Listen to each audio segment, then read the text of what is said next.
Gentlelady from California withdraws point of order. Who seeks recognition? Gentleman from California is recognized.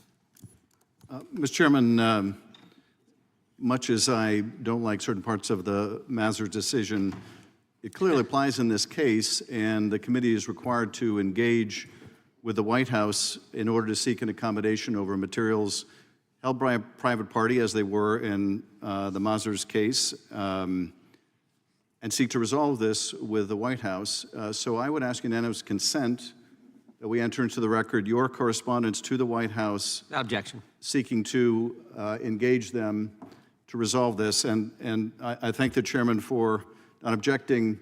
Can you produce that correspondence to the White House asking for accommodation on these materials you sought by this subpoena? Hey folks, welcome back to the channel, the place where we cut through the noise and expose what's really going on in the halls of Congress. If you love the Constitution, free speech, and the truth, you're in the right place. Today, we're diving into yet another circus performance from Adam Schiff and his buddies on the Hill, trying to tie up Jim Jordan in a web of bureaucratic nonsense. Grab your coffee. This is going to be a wild ride. First time they reached out to us was 2 days ago. Yes, and of course the author expressed the concern that these materials may implicate interests of the executive. I think that was weeks ago. But having admitted without dissent your correspondence to the White House, can you produce that for us where you have sought an accommodation, where you've sought to work this out with the White House? Can you share that with us since that is now part of the record? Well, I thought you had it. You wanted to enter it into the record. I do. I presume that, knowing your responsibilities, you have sought to engage the White House. So, Mr. Chairman, point of order. Produce the recognized for point of order. I think a unanimous consent request to submit something to the record is where the person who's asking for the floor is the proponent of submitting information that member has. I don't believe it's appropriate to ask a unanimous consent request to engage in a colloquy over discovering information or obtaining information from another member of the committee. Great, and that's why I said that no objection to the unanimous consent request. If the gentleman from California wants to talk about that and present it to us, God bless him. He's allowed to do it. Takes 5 minutes. I would like clarification from the chairman. Does this mean that there is no correspondence from you to the White House seeking accommodation on this material? We've had all kinds of correspondence with the White House on this broad subject relative to the one answer in the letter we got 2 days ago. We've not corresponded with the White House yet.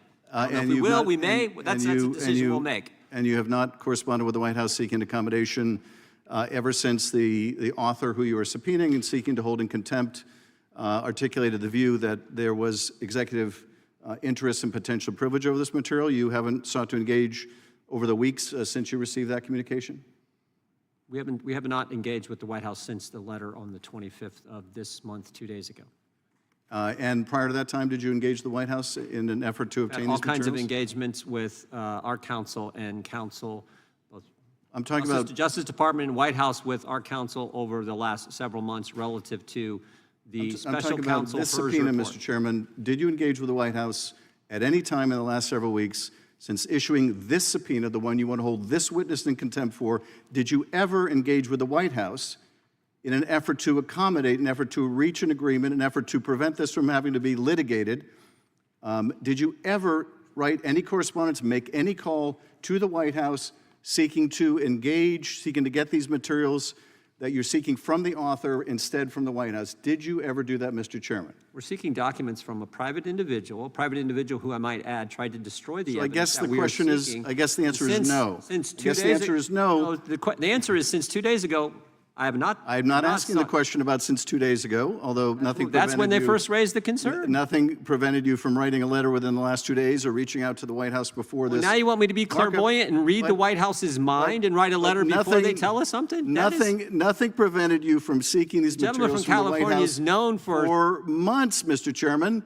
For months. I'm not a mind reader. And I thank you for making a very clean record for any court that will look at this. The gentleman from North Carolina said accommodation months ago the White House could have raised the concern, and they didn't. To obtain these documents, because your first move, of course, is to go right to contempt. Ironically, of course, for a chairman who was in contempt of his own subpoena. Point of order, Mr. Chairman. We're still waiting for you to testify and meet the obligations of your own subpoena, Mr. Chairman. But nevertheless, I appreciate you're making such a clean record for any court in this case that you have never sought an accommodation, never written to the White House, never called the White House, never had a communication with the White House in order to obtain these materials as part of an accommodation. Thank you for that very clean record for the court, and I yield back. Gentleman yields back. Who seeks recognition? Let's set the stage. We've got Adam Schiff, the same guy who spent years selling the Russia hoax to the American people, suddenly getting all high and mighty about process and accommodation. He's referencing the Mazars decision, which, for those of you who don't know, was about congressional subpoenas and whether Congress needs to work with the White House over documents held by private parties. Now, Schiff is using this as a weapon to slow down Jim Jordan's efforts to get to the truth. He's acting like the committee needs to bend over backwards to give the White House every opportunity to hide behind executive privilege, even when the documents aren't even in their hands. This is classic D.C. lawyer speak, folks. It's all about running out the clock and protecting their own. So what does Schiff do? He tries to get unanimous consent to enter into the record some correspondence, supposedly from Jim Jordan to the White House, seeking accommodation over these materials. And then, in true Schiff fashion, he presses and presses. Can you produce this correspondence, Mr. Chairman? Have you written to the White House? Have you tried to accommodate? You can almost see him licking his chops, hoping to catch Jordan in some kind of procedural gotcha moment. But here's the thing. Jordan's not playing his game. Jordan responds that the very first time the committee even reached out to the White House about this was 2 days ago. That's right, 2 days. Schiff tries to make it sound like this is some kind of scandal, but let's be real. These are materials held by a private individual, not the White House. The idea that you need to jump through a million hoops with the executive branch before you can enforce a subpoena against a private citizen is just more bureaucratic delay. Then we get this point of order from another Democrat, complaining that you can't use unanimous consent to force another committee member to cough up documents. It's all inside baseball. Total Washington nonsense meant to distract from the real issue. Schiff keeps pressing over and over, trying to get Jordan to say he reached out to the White House weeks ago. Jordan stands firm.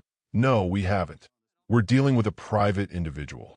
Schiff wants to make it sound like this is some huge failing, but it's just common sense. Why should the committee have to beg the White House for permission to get documents from someone outside the government? Now let me tell you why this matters, folks. This is exactly how the swamp works.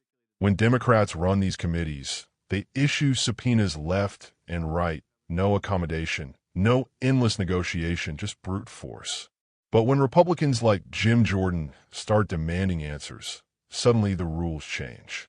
Suddenly, we're supposed to tiptoe around the White House, write polite letters, and let lawyers drag it out for months and months. It's a double standard, plain and simple.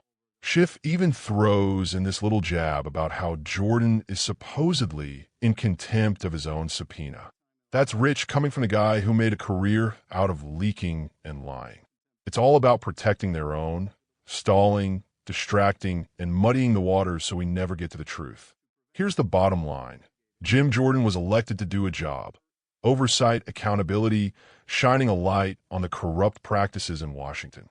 If he wants documents from a private party, he should get them. The American people are sick and tired of endless stonewalling and procedural games. We want answers. So, to Adam Schiff and the rest of the D.C. establishment, stop playing games. Stop using the bureaucracy to protect your friends.